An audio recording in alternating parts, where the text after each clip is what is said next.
Bayangkan, di sekeliling kita, ada entiti mencabar segala yang kita tahu tentang kehidupan. Mereka tidak bernafas, tidak makan, dan tidak bergerak sendiri. Namun, mereka memusnahkan, mereplikasi, dan menyebabkan penyakit mengubah sejarah.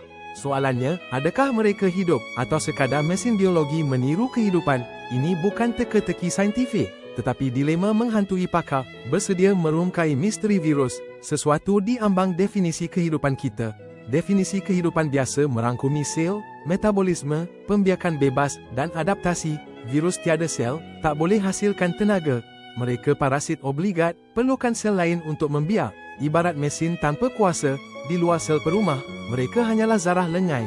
Namun, mereka ada bahan genetik dan boleh berevolusi pantas, mempengaruhi perkembangan spesies lain. Ini menimbulkan persoalan, adakah kita terlalu sempit dalam takrifan hidup? Atau adakah virus ini satu kategori unik? Tak kira definisinya, virus penting dalam evolusi bumi.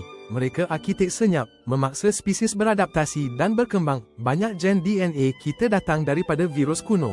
Ini bukti kehidupan bukan hitam putih, tapi spektrum kompleks. Virus mungkin bukan hidup tradisional, tapi kewujudan dan impak mereka tak dinafikan. Jadi, mungkin kita perlu ubah soalan, bukan adakah mereka hidup, tetapi apakah fungsi sebenar mereka dalam takdir kehidupan.